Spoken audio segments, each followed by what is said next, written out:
Philadelphia के एक शख्स जॉन कॉनराड ओटो उनमें से एक थे जिन्होंने पहली बार 1803 के एक मजमून में इस बीमारी की वजाहत की।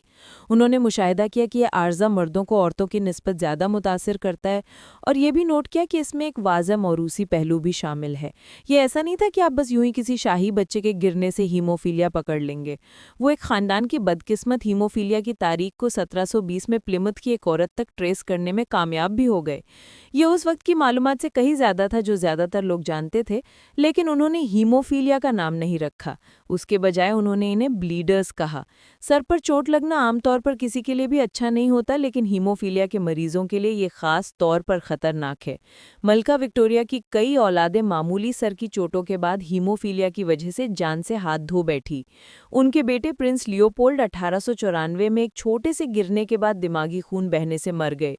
उनकी 3 दीगर औलादें भी इसी अंजाम को पहुंची। रूपर्ट केम्ब्रिज, स्पेन के अल्फोंसो और स्पेन के इन्फांते गोंजालो, सभी निस्बतन मामूली चोटों की वजह से चल बसे जो हीमोफीलिया की वजह से अंदरूनी खून बहने का बाहिस बनी।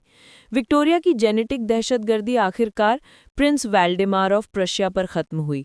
हीमोफीलिया जीन के कैरियर प्रिंस वाल्डेमार 1945 में खून की मुंतकली के इंतजार में इंतकाल कर गए, दूसरी जंग अजीम के इख्तिताम पर। ये तमाम सानेहा बज़ाहिर औरतों की वजह से लगते हैं, और हकीकत में यही था। इससे पहले कि जीनियोलॉजी मौजूद होती और कोई ट्यूब में थूक कर ये जान लेता कि वो कितने फीसद यूरोपी हैं, फिलोसोफर्स को धुंधला सा अंदाज़ा था कि कुछ बीमारियां ख़ानदान से ख़ानदान में मुंतकिल होती हैं। उनमें से एक थे 12वीं सदी के सफ़ारदी यहूदी फ़िलासफ़र माइमोनिडीज़, जिन्होंने हीमोफीलिया के शिकार बेटों को उनकी जीन कैरियर माओ से जोड़ा। उन्होंने इस मुशाहिदे को तलमूदी कानून के साथ मिलाया और एक तबसरा लिखा उस तलमूदी कायदे पर जिसने ख़ानदानों को खितने से बचाने की इजाज़त दी अगर उनके बहन भाई इस तिब्बी अमल के नतीजे में पहले ही फौत हो चुके थे। ये कायदा ख़ास तौर पर उन सौतेले भाइयों पर लागू होता था जिनकी माँ एक थी, लेकिन वो नहीं जो सिर्फ बाप एक रखते थे।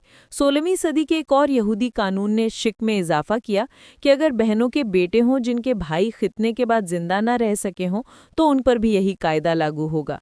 डॉक्टरों के लिए तिब्बी तरक्की से पहले इस मर्ज का इलाज करना एक कठिन जंग थी, लेकिन रब्बानी उलमा इस नतीजे पर पहुंच गए थे कि खून औरतों की तरफ से आता है।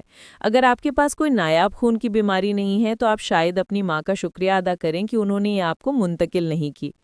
1828 में ज्यूरिख यूनिवर्सिटी के तालिबे इल्म फ्रेडरिक होफ और उनके प्रोफेसर डॉक्टर शोलिन ने पहली बार इस तिब्बी मुअम्मे के लिए हेमोरेफीलिया का लफ्ज़ वज किया, जिसे बाद में मुख्तसर करके हीमोफीलिया कर दिया गया। ये ज़्यादा मुख्तसर नहीं था, बेहतर किया जा सकता था।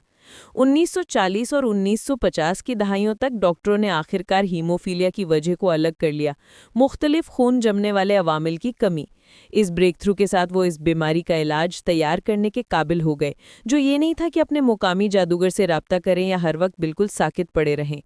दूसरी जंग अजीम के दौरान तैयार की गई नई खून की मुंतकली की तकनीकों ने हीमोफीलिया के मरीजों की औसत उम्र में 7 साल का इजाफा किया। सिर्फ 7 साल की उम्र में इजाफा 60 साल की तहकीक में अफसोसनाक लगता है, लेकिन यह महज शुरुआत थी। 1960 की दहाई में हीमोफीलिया के साथ पैदा होने वाले लड़के की औसत उम्र सिर्फ 11 साल थी। 1980 की दहाई में मुनासिब इलाज के साथ हीमोफीलिया के मरीज की औसत उम्र 50 से 60 साल हो गई। ये बड़ी हद तक इलाज में मुनकलिब खेज तरक्की की वजह से थी, जिसने क्लॉटिंग फैक्टर 8 को मरकज़ करने की इजाज़त दी, जो अहम जुज़ है जिसकी कमी हीमोफीलिया ए के मरीजों में होती है। प्लाज्मा डोनेशंस को मरकज़ करने ने बेशुमार मरीजों को कम उम्र में इस बीमारी से मरने से बचाया। सब कुछ ठीक ठाक ही चल रहा था जब तक कि एड्स का बहरान 1980 की दहाई में सामने नहीं आया। गलत और नाकिस डोनर स्क्रीनिंग ने वायरस को फैक्टर 8 डोनेशंस में बिना चेक के छोड़ दिया। क्योंकि इब्तिदाई 80 की दहाई में प्लाज्मा को HIV के लिए टेस्ट करने का कोई तरीका नहीं था, तो अमेरिका में आधे हीमोफीलिया के मरीज HIV से मुतासिर हो गए। फिलहाल मुनासिब इलाज के साथ हीमोफीलिया के मरीज की औसत उम्र एक आम मर्द से सिर्फ 10 साल कम है। तो आप क्या सोचते हैं? क्या आप पहले कभी इससे ज़्यादा खुश हुए कि आप शाही ख़ानदान के लंबी कतार में शामिल नहीं हैं?